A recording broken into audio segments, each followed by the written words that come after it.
I'm glad you're here. And I know it's a real relevant topic because it's a challenge for all of our churches. And in most churches that need some kind of turnaround or revitalization, usually a very common element that's missing is this outward focus.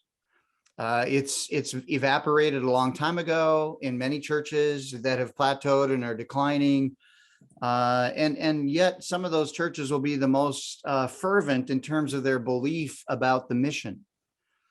And so it's daunting. It's risk taking. There's all kinds of reasons we don't do it, and it's difficult to get there. So my hope is that as Jeremy and Dan talk with us today, we'll just gain some further insight and courage, perhaps, or ideas. And so this is we're going to give them some opportunity to sort of dialogue with each other. So some background for Dan and Jeremy is they've begun because they're, well, I was going to say they're relatively close, but a couple hours apart. Jeremy's up in Wenatchee, fairly new in your role. Jeremy, how long you've been lead pastor there now? March will start my 5th year. Yeah. Okay. And Dan is what, 2 years? Are you 2 years yet? Just over a year. Just over a year at Yakima Alliance. And I think in both of these churches, we've recognized, the need. I think you guys recognize the need as well for leading your church outward. And so you've begun to take the risk to do that. And you're sort of collaborating in that effort together. And so it just seemed right to have these two guys talk in front of us for a bit, and then we'll have opportunity to dialogue with them as well. So let's just go ahead and launch in, Dan and Jeremy, wherever seems appropriate for you to start, and we'll listen in for a bit. Cool. Well, I'll start. Like you said, this is starting my 5th year soon, and this is my first posting as a lead pastor. Came into the Alliance through Common Services. My background is in relief and development and community health, and so then worship pastor, and then so I don't know how I got here, but I'm here.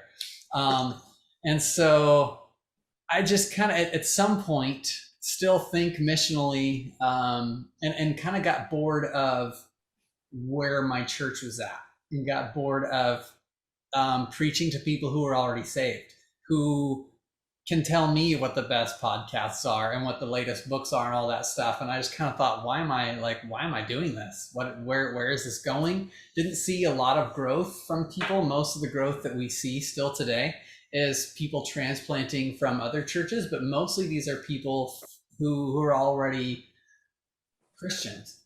And so, and shepherding them definitely. And at the same time, I'm like, wow. So I started looking into that. And then a couple of years ago, the big moment of conviction came for me when I realized that, and this is an occupational hazard for us, that I did not have a single real friendship with someone who doesn't know Jesus. And I was like, wait a second, like how can I ask my church to do this when I don't have a single friend who doesn't know Jesus? Because basically everyone I'm around all day, they already know Jesus. So then that kind of started off where I just said, man, I gotta go. I gotta leave the church building, and this is right before COVID. So I just started looking for places that would make sense to get out in the community. I grew up playing soccer and loved soccer. Was a goalkeeper my whole life, so started building relationships with the athletic director and local the men's college coach here in town. So started volunteering and helping coach alongside him. I'm an assistant coach for the Wenatchee Valley College men's soccer team. Just started going, who are people who are doing things that I like doing, who don't know Jesus? And if I wanted to start a college group, I'd probably never get these guys in it. And so I've just found it a lot easier for me to go into groups that already exist. And that just, I don't know why that took me so long to get there, but it did. So I started reaching out to other people at the district office, and in just relationships I've made there, including Monty and Jason and Micah Dodson, and then got in touch with Dan just to press into some more some training resources, some reading resources for me, learning for me, because I've got a lot to learn here. And then just encouragement to press into to what it actually looks like. And so that was kind of, for me, the big thing was, oh man, my working definition of leadership is I go first. So whatever I want to see in my church, I have to do it first. Whatever I want to see in my family, if I want more prayer, if I want outreach, if I want anything, I need to go ahead and do those things first, so that there is a model and a precedent for those things to happen. So I think that's where Dan and I got to know each other. So I'll hand it off to you, but Yeah, I think it's one of my favorite things is talking about just the term outreach, because like as soon as we label it outreach, we're talking about an event that we do rather than a lifestyle that we live. And for me, that was one of the transitions that I wanted to make, but I didn't really have a great example of it. I mean, we're also inundated with programmatic church. Not that there's not gifts to programmatic church. There's certainly plenty of gifts to programmatic church. But every time we talked about outreach, it was, okay, let's set up this event to do. It was just a different type of program. And it turns out I'm not great at programming. So it was like, I don't know how I fit in all of this, and I'm probably not going to do great in ministry. I think my experience, what Jeremy is talking about, really hit for me about 7 years ago, and just did everything I could do very similarly to Jeremy, just trying to find the resources and the people that could connect with me and help me get some questions answered and do all of that. And, one of the biggest takeaways that Jeremy just mentioned was leaders go first. And I realized once I had found some resources, I found I had been hitting my head against a wall, trying to get people to do what I wanted them to do, instead of me doing what I'm asking people to do and then inviting them along. And that was a significant turning factor for me. So Jeremy said leaders go first. For me, that was a significant shift from just telling people what to do and then sending them to. We love information, but a missing piece for me was what I would call imitation. Right? That they need an example to imitate.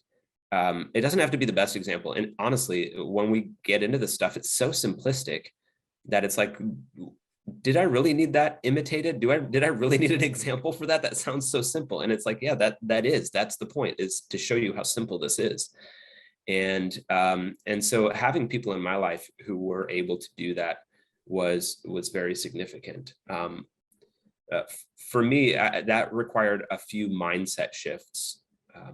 One of the first mindset shifts that Jeremy and I talked a lot about was in terms of mission, or if you want to talk about outreach, we can still use that word. But mission had to shift for us both from being a what, this kind of intervention thing, like we'll go and hand things out. And again, there's some really, really great things about all of that. But when that's all that mission became, then it was really, really difficult to wrap my mind around any kind of different method. So we had to shift from mission being a what to a who. And that was a very significant thing. Even as I'm training my leaders now, that is the first thing that we start with, is we define what mission is in terms of our who. And when we launch and commission leaders into their new kind of missionary context, which is oftentimes the places they already are, just with a different understanding, we do so with a renewed focus on that who. And so just as an example, we have commissioned several groups now over this last year. One of them, God has gifted them to interact with people in recovery. They had they've gone through recovery themselves. They've had tons of relationships in recovery. And so we just kind of looked at what God was already doing and said, you know, maybe that is your who, maybe that is who God has gifted you uniquely to reach out to. How do we partner with you and how do we coach you into that? So it wasn't creating a new context, it was recognizing the who that God had already put in their lives. And so we have one group now that they're leading, they're leading on a regular basis. They have, 15 to 20 people. They have about 6 or 7 right now that are gathering that are outside of the church they don't step into our church building at all, but they step into this other group's home because they already have a relationship with them. And now they're talking about Jesus. And now essentially they are going to church. It's just, it looks a little bit different. We have another group that has identified their who geographically. They're understanding their neighbors to be their literal neighbors. We have another group that just has a heart for what they call untethered people, people that are either spiritual or physical orphans. They've been abandoned by family or whatever, and they just noticed they had a lot of these people in their lives, and they said, well, let's just start gathering them and let's start being a spiritual family after Jesus together. And it's been really, really beautiful. The one that I lead is geographically based as well. We always love our neighborhood, and when you're a pastor, you don't interact with a lot of non-Christians on a regular basis. So we focused on where we live, and that's changed, the method of the mission. So while mission is a who, eventually it doesn't involve a what. But for us, that we've just kind of switched the order to understand that the what of mission is driven by the who. It will look different regardless of who that mission is. And so, that was a big mindset shift for us. Jeremy, do you have any more to add to that? Yeah, I will say this. One of the shifts that happened for us once we had our group decide on who our mission was, the interesting thing is we have people joining the group because of the people that we are focused on, which is really different. Because I tended to think of, you take somebody, like, here's the flow. You take somebody who doesn't know Jesus and you bring them to church where they hear good teaching. And then the Spirit gets a hold of them and they get adopted as sons and daughters of Christ. And then we train them up, and then eventually we can serve with them. Well, I have people who don't go to church anywhere who are jumping into this group at this level because they're attracted to the people that we're reaching out to. And we say, hey, we're reaching out to these people over here. And so they're joining this group at what I would have considered like the ultimate end. And so having people join your group because they are attracted to serving is really exciting, because you do not get a consumer at that level. You don't want someone who's coming in going, well, what do you have for me? That person comes in with the full intent to serve. And that is way cooler than someone who's checking out to see how good your music or your preaching is. Yeah, Jeremy, tell a little bit of the story that you were just, you and I just got to talk about not long ago. It kind of clicked your who, and then God just started putting all these things together. And I think that's a phenomenal story to tell. Sure. Well, we decided we just have some people. God opened some doors at a place, at an apartment complex in our town called Terrace Manor. And some people started having us over to their house or their apartment home and inviting us to their friends and inviting us to birthday parties. And I was like, oh my goodness, there's some openness to the gospel here with people who do not know Jesus, but they know that we do, and they're accepting of that and inviting of that. And so that was one of the things that tipped us off to, okay, this seems to be where God's opening up. And then I talked to a gal in church last week, and I just said, hey, I think we're looking at, our group is going to focus on ministering to the people at Terrace Manor, and that's where we're looking. And she said, oh, well, can I tell you what I feel like God's mission for me is? And I was like, sure, because actually that's really helpful if someone's mission isn't the same as yours. It doesn't have to be, right? And then you don't wind up finding this clash. So anyway, I was listening, and she said, well, single moms, I feel called to single moms big time, and she teaches special ed. And she said, I just really want to follow up and get into the lives of some of the kids that I see at school every day and start serving their families on a larger sense and not just at school. And she said, and I just found out that 4 of the kids in my class live at Terrace Manor. So yes, I'm in. And I'm like, okay. And then this other person I said doesn't know Jesus. It's someone that got in touch with me and said, hey, I through another person that we know, and said, I want to give somebody food for Thanksgiving and a financial gift. And I was like, awesome. They said, do you know somebody? So I texted an address to someone at Terrace Manor. And this person who doesn't go to church anywhere went there. And I got a text from the family that I sent them to, who I didn't contact ahead of time, didn't give them any warning. I wasn't even in town. And they said, this is the craziest thing. We were, it's Thanksgiving, and my kids were asking me, they said they know it's Thanksgiving and it's really unconventional, but they wish that they could have a ham instead of a turkey for Thanksgiving. And then this guy knocks on the door and brings us a ham out of nowhere. And then they left, and they were just really nice to us. They didn't stay long. They just left. And obviously these people wouldn't pray for them because they're not believers.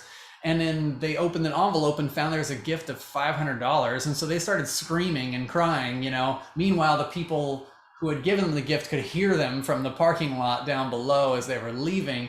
So it was a blessing on both ends. And so now this family that we got to know through a few text messages who's done this, we were able to reach out to them and go, hey, that was awesome. Did you know that, like, hey, we've got this group of people and we're going to be intentional about reaching out and loving on people at Terrace Manor. That's the place where you went. I don't know if you know that, but would you be interested in joining us as we continue to love and serve these people? And they were like, oh yeah. So they want to join this group that they know comes from a church because of our mission. And so that to me was kind of a, like, why did it take me so long to get here? So one with people in my church attracted to us because our mission, and people outside my church attracted to us because of our missional focus of the people.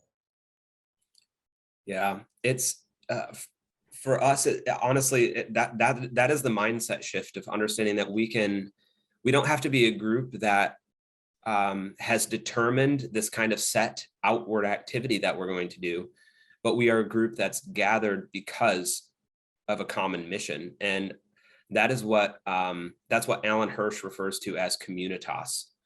And he talks about Communitas being this peripheral edged, perforated edged, identifiable community. So there is structure to it. There is identity to it. There are boundaries to this kind of a community, but it's really formed after the same mission. And he talks, so that's the understanding of Communitas that we kind of go after in these sort of situations where we're gathering people after this common mission.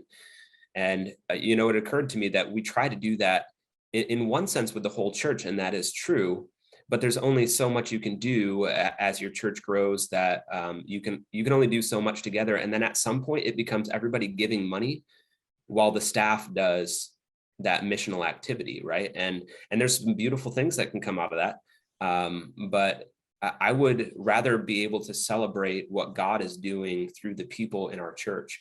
And that does, again, start with, as Jeremy said, leaders going first. And I was having a conversation with a pastor from Boise. We were talking through this a little bit, and I was just trying to help him identify some areas that maybe he could shift his mentality with this outward mission.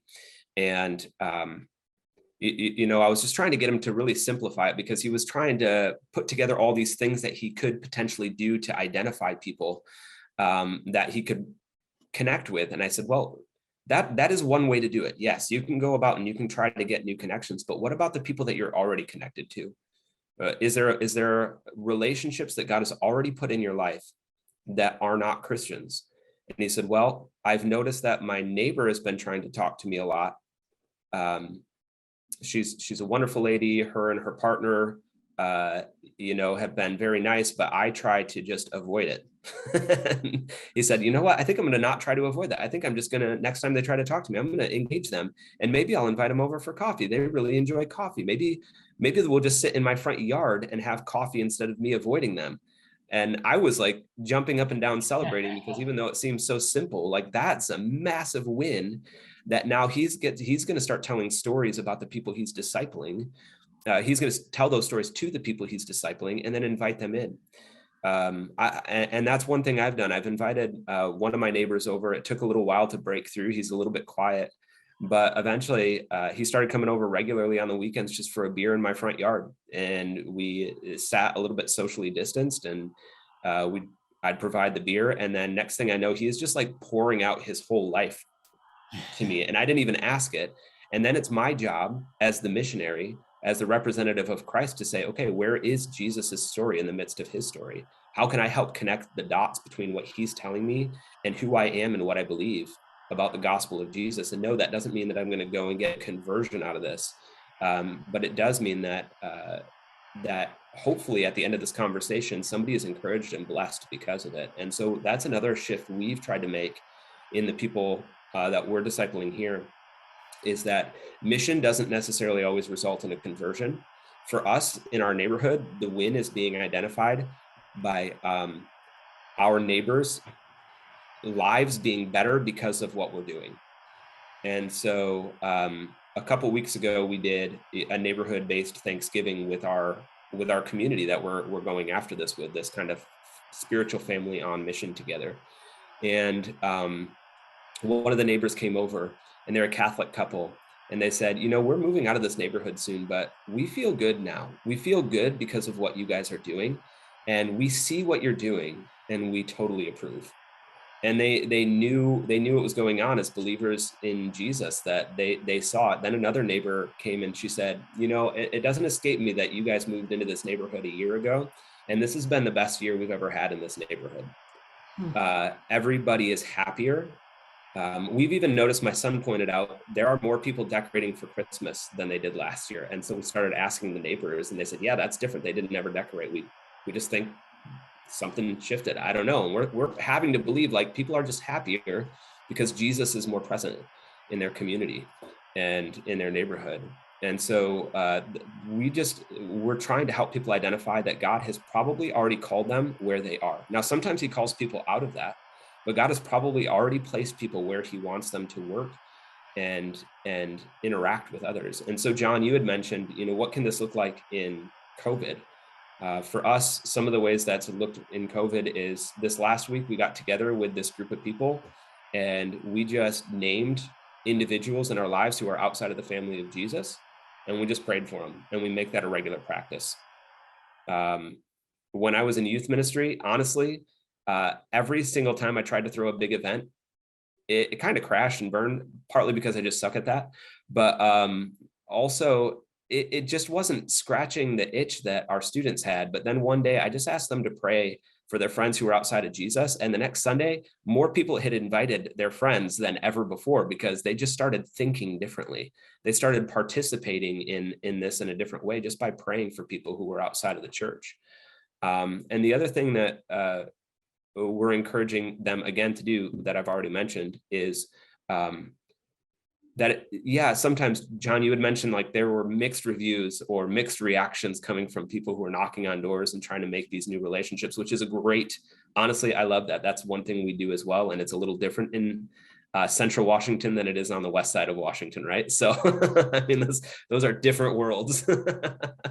But there are people that we interact with daily, whether it's virtually, in a remote workspace, whether it's our own neighbors that we're already, you know, just seeing visually, and maybe there's an increased distance, but we're asking people to be imaginative about how God might work in those spaces, because he's already placed them there. And so what does it look like just to capitalize on those things, not trying to create new ones, because especially in a COVID culture, we're going to have a higher skepticism towards somebody knocking on our door. I already have a skepticism. If somebody knocks on my door, I think, great, what are you trying to sell me? And I don't want to talk, you know? But there are relationships that we already have. And so whether that just simply looks like praying for people who are outside of those relationships, and then asking the Lord, what is the next step that I can take intentionally in boldness with this person?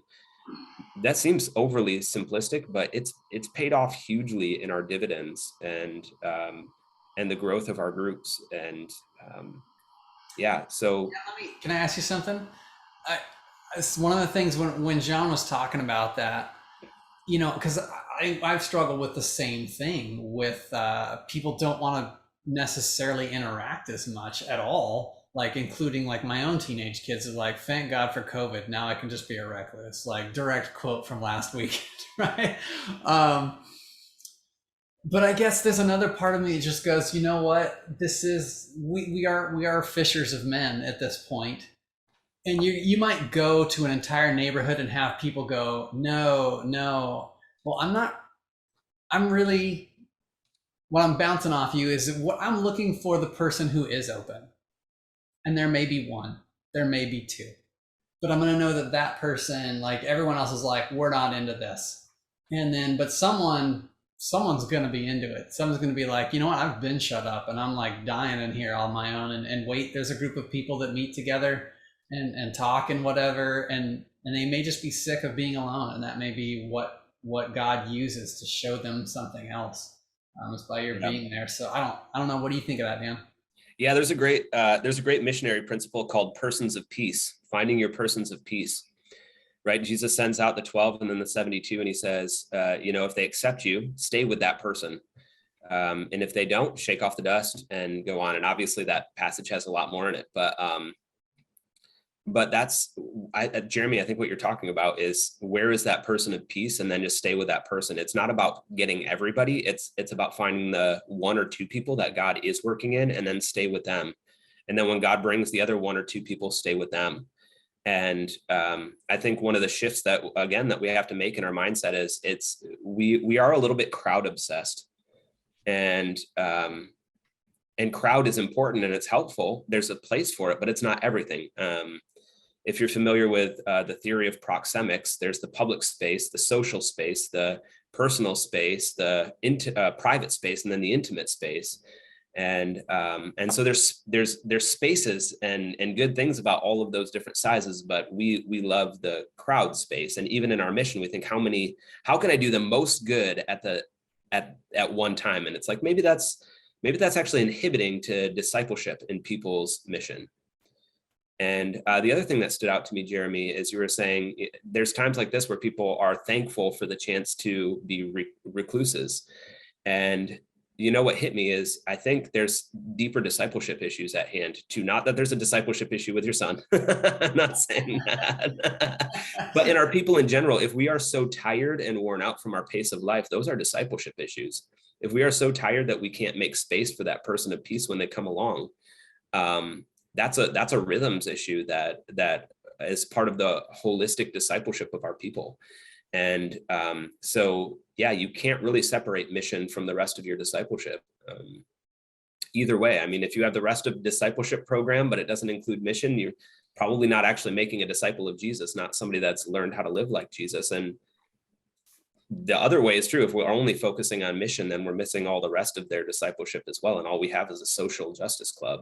And so, I think there's other discipleship things that play in, that are people living at a pace of life that they have room for intimacy with Jesus, for intimate relationships with other believers, but then developing relationship with those outside of the church.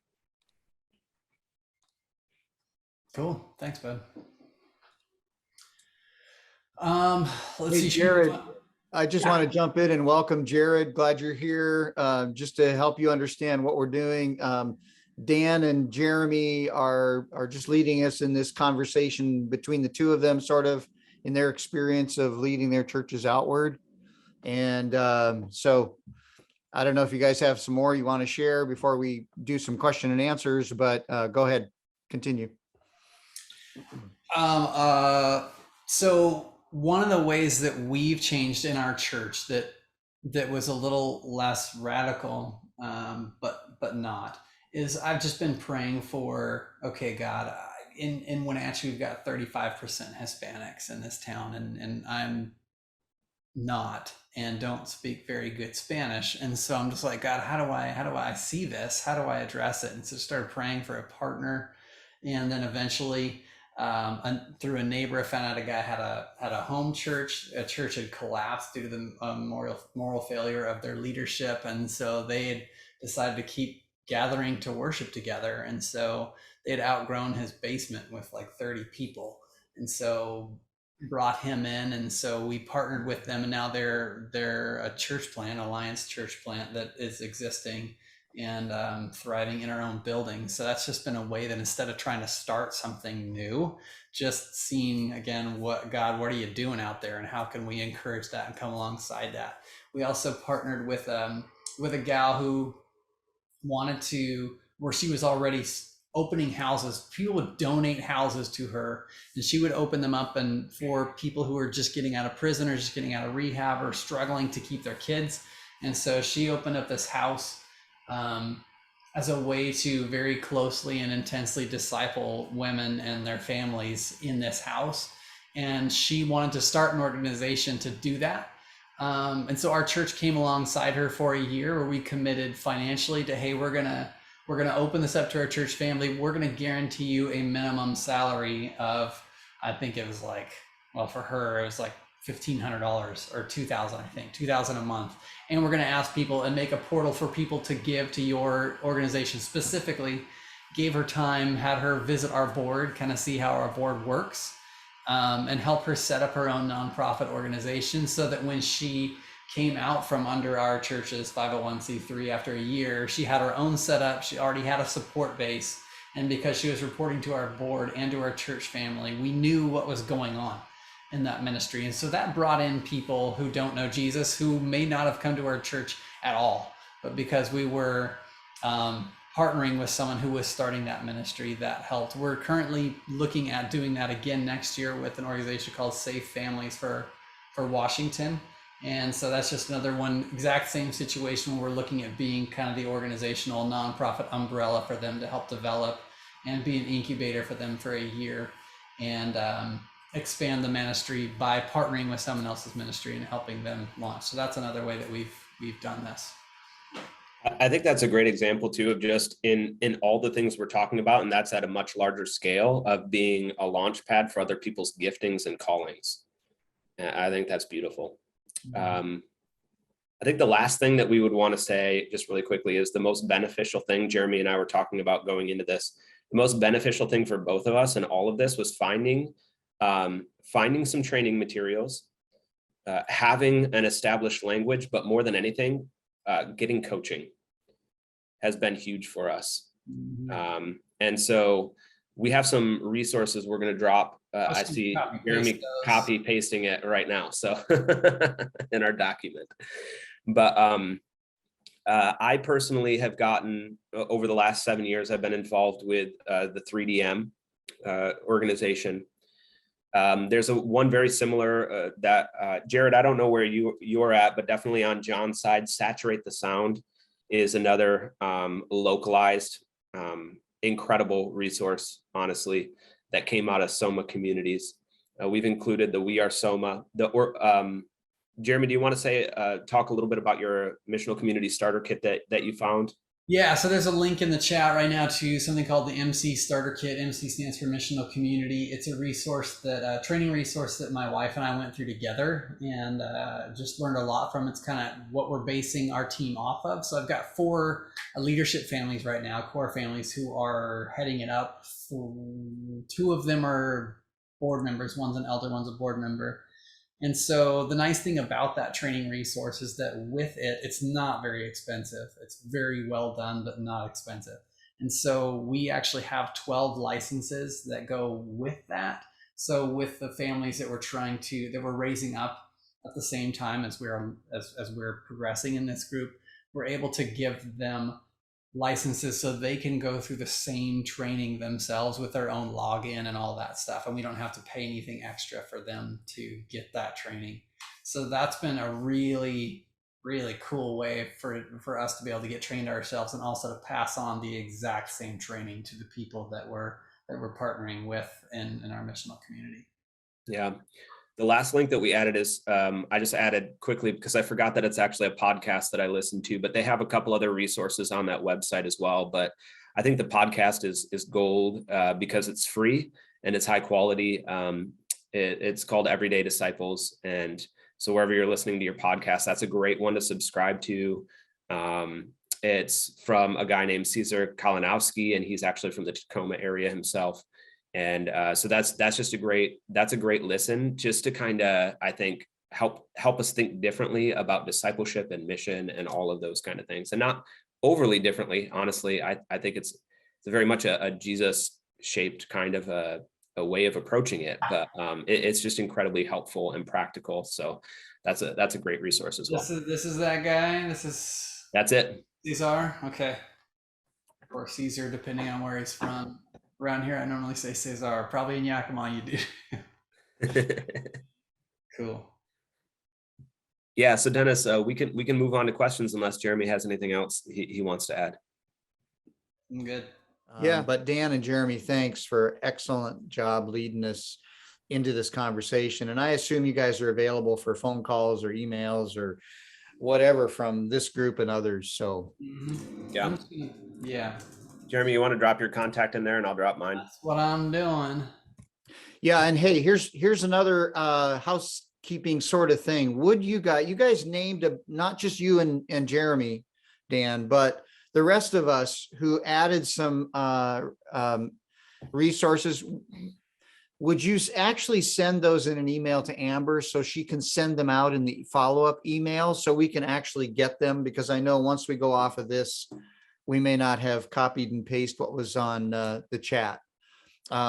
Here's another book I will include in that, Externally Focused Church. It's a little old now, but one of the things I like about it, and I'll put it in the email, is it takes us back to another component, and that is serving in our community and finding ways to serve our community. And there are some ways that we can do that, that I think can be really effective without being an entire group, but maybe a home group can do some of those kind of things, give you ideas. Another that I'll include on the email is what's called Mission Insight. There's a website called Mission Insight.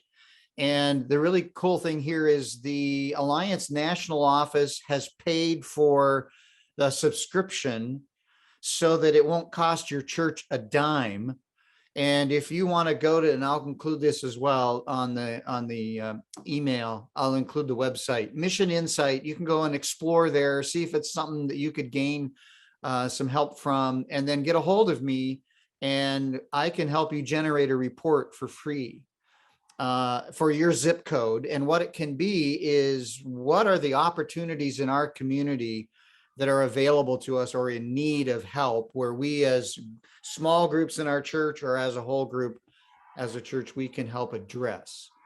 Somebody earlier spoke of orphans in our society. I think it was you, Jeremy. And I think, it's just those kinds of demographics are included in Mission Insight in every zip code in the US. So it's a great tool. So another announcement would be, so add your, send your things, your resources to Amber. Next month is going to be canceled because we're at Renew, the third Thursday of the month. So there will not be one of these online. And then the following month is February 17. And I'm hoping at that TLC, we'll be able to hear from Steve Fowler, because Steve will be taking my place. And I will secure that today with him. I think that he'll be definitely on Friday, February 17 with us. So it'll be his introduction. We'll hear from him and his own walk and journey of doing revitalization work. So any other things before we wrap it up? A big thank you to you, Dennis. And Yeah. we'll be praying that God will continue to enrich your life and expand your influence as you move into a new season. Oh, thank you. It's been an honor, really has. We celebrated together more than we should have, I think, at the district staff. We had a great time together and great sending away. I'm excited about the new role, and we'll work alongside Steve Fowler as well and what he's doing. Nice. So thanks. Appreciate all of you. I'll miss you, but I'll maybe be back on in February to introduce Steve. So